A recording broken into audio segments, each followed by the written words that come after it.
Good morning, all. Suburban Sentinel here, along with Nigel the office cat, coming to you once again from very deep inside the Arabian Peninsula. Welcome back to part 2 on our mini-series on decision making for preppers. And here we are talking again about analysis paralysis. And that is the inability to make a decision due to over-analyzing each issue. So rather than getting things done, we keep dithering. And we are talking about how to overcome this phenomenon we commonly call analysis paralysis. So let's get started.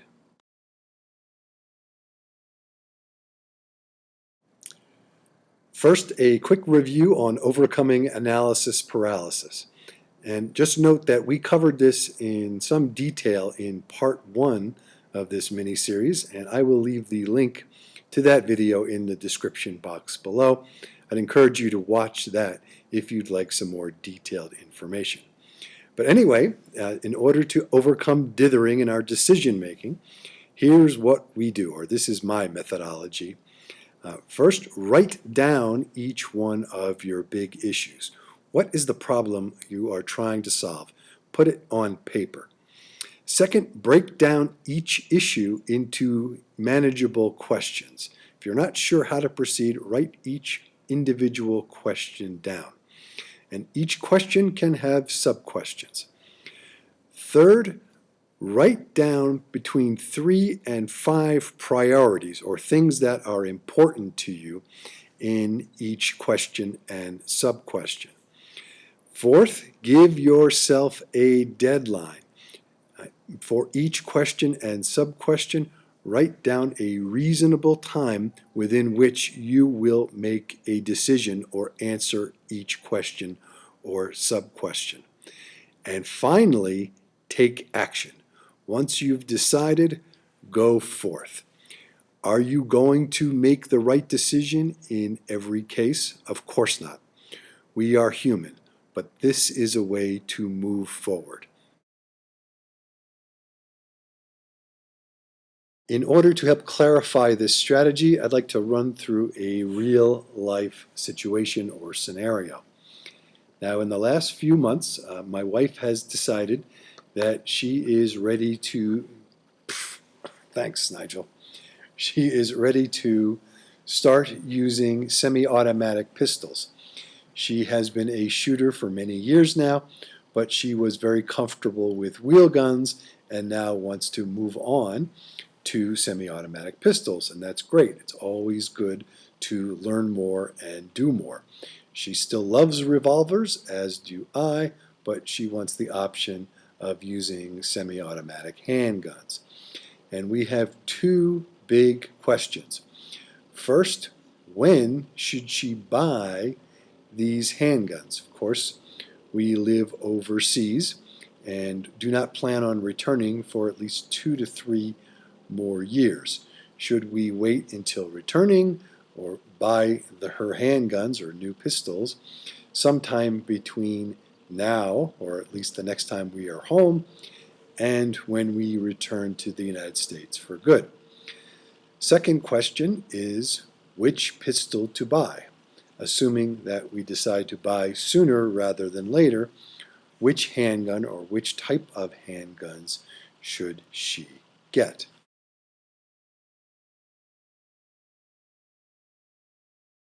Again, first question, purchase her guns sooner or later?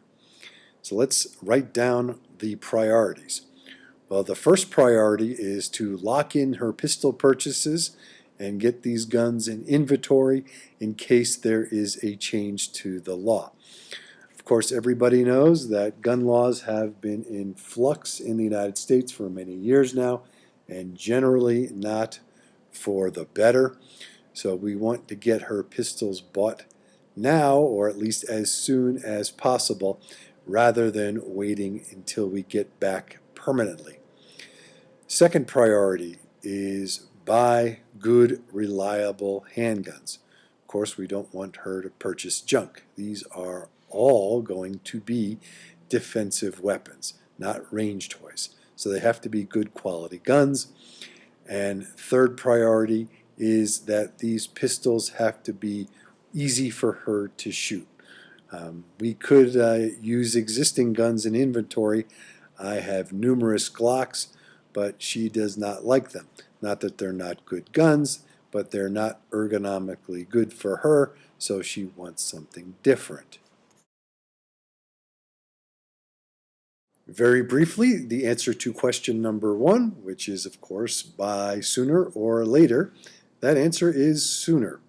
We cannot predict changes to the law, and God forbid, but we might get more restrictive firearms laws in the United States, and I'd prefer to lock in purchases as soon as we can. That doesn't mean that's foolproof.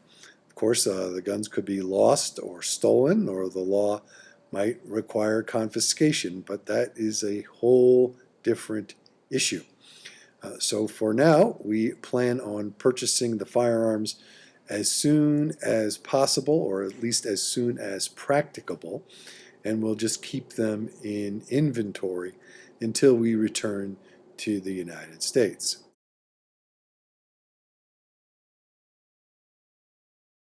Second analysis question. Should my wife purchase these handguns sight unseen?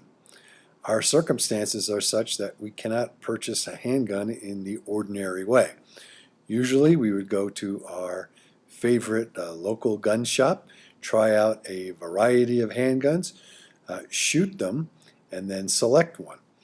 Due to the nature of living overseas, the first time we're going to get back boots on the ground in the U.S. is in March, and our total time that we'll have for purchasing a handgun is going to be measured in minutes rather than days or weeks. My guess is that we will have about 2 hours at most to get to the gun shop and select the handguns and complete the purchase. So necessarily, these guns, if we do this, are going to have to be ordered in advance, shipped to the local gun shop. We'll, of course, have to pay for them in advance, and we're just going to have to get there, do the paperwork, and pick up her guns without her ever even handling them. And again, that is somewhat risky. I realize that. But what are her priorities? Again, priorities are it has got to be a good quality pistol that is reliable and easy for her to shoot. So let's see if we can pull this off in answering question number 2. Short answer, yes, we do feel reasonably confident in buying guns sight unseen. Of course, it is certainly less than ideal, but circumstances dictate it. The problems are manifest. We live overseas, we'll only be home for a very short time. In addition, she wants 3 guns. She wants a full-size pistol for her nightstand, a carry-size gun, and a backup gun.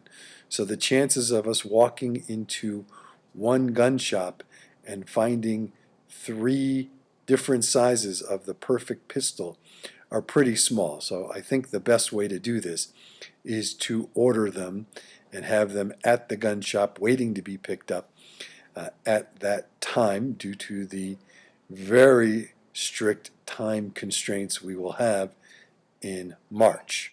Of course, there is the risk that after purchasing these guns, my wife discovers that she really doesn't like them, or for some reason they are not suitable. And that is a very real and significant risk. However, we do have options thereafter. We could sell the guns at a loss, of course. We might be able to trade the guns off for something else, at least maybe an even trade or at a slight loss. Or perhaps I might keep the guns and just repurchase and get her something else. I have Glocks, and although I like Glocks, I think they're very good guns. They are certainly not perfect. Ergonomically, I would prefer something else, although I'm not willing to spend the money unless it's absolutely necessary. So in that case, I may be able to use whatever guns she purchases. In any event, the amount of money we're talking about for 3 handguns and accessories is not the end of the world, and we are willing to accept the risk of buying firearms sight unseen.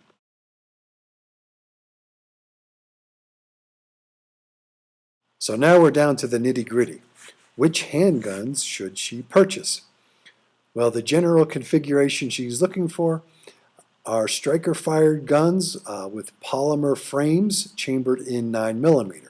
And there's absolutely no shortage of good guns meeting these criteria. Another priority would be to find a suitable gun that is modular in nature. A few years ago, several manufacturers started building modular handgun systems.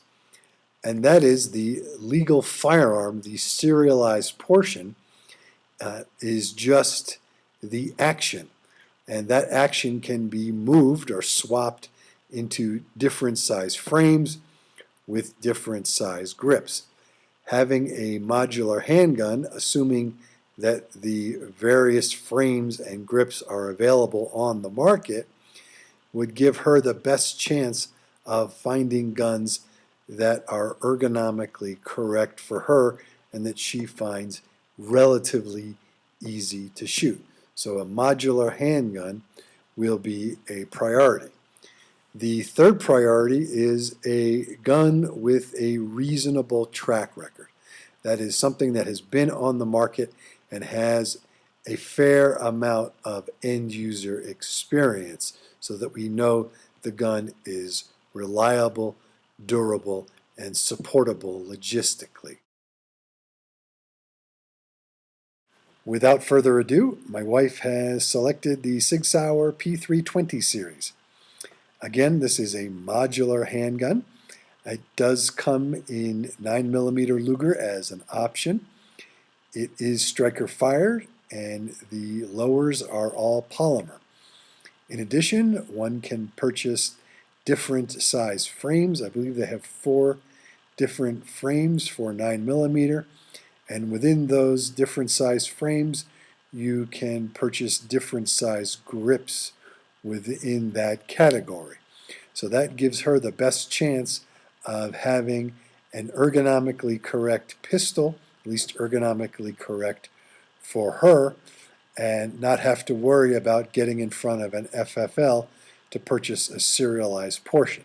She is going to buy 3 guns, a duty size, either a compact or carry, one of those, and a subcompact as a backup gun. The Sig Sauer P320 has been on the market for a couple of years now. That is certainly not a lengthy track record, but it is a decent place to start. Also, we read numerous reviews on the P320 series. The overwhelming majority were very, very positive. And of course, we watched several videos on YouTube about the SIG P320, and those were overwhelmingly positive as well. I've heard no glaring reports about design defects or manufacturing deficiencies, and Sig Sauer is generally a very solid company. So we are pretty confident that the SIG P320 would serve my wife's needs very well. Was this the right decision? Well, only time will tell for sure. There are no guarantees in this life except, of course, for death and taxes. What if this doesn't work out? What if either my wife does not like these guns or they simply don't work for her? Will I be upset? Well, no. We acted in good faith with the best information available under certain circumstances that are basically beyond our control at this point. If it doesn't work out, it's not the end of the world. we will just move on from there.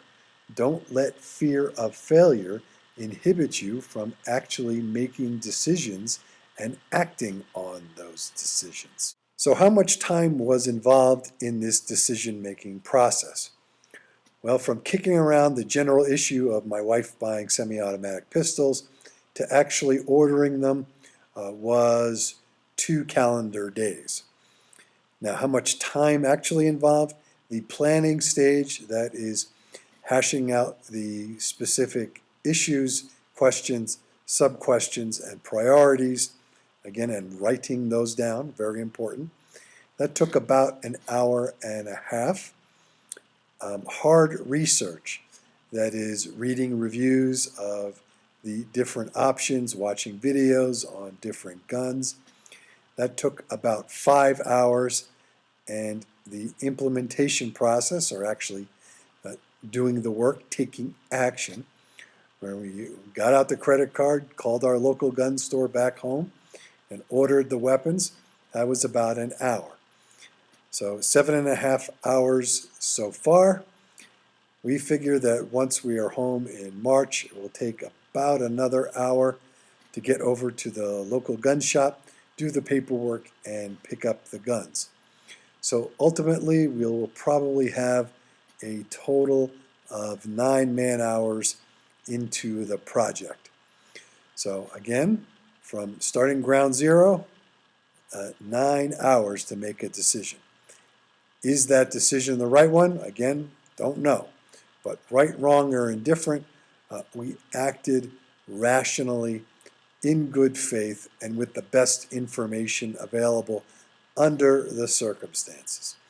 So I am fairly confident that this will work out, but if it doesn't, no great shakes. Again, not the end of the world. We will just move forward from there with other options. So there you have it. I hope this example is helpful to all of you out there in overcoming analysis paralysis. I've suffered from it myself many times. It's just one of those things to get over. Thanks for watching. This is the Suburban Sentinel, along with Nigel the Office Cat. Please thumbs up, share, and subscribe if you like what you see. Questions, enlightening comments, and differing opinions are always welcome. Prep and be safe, everybody. Say goodbye, Nige.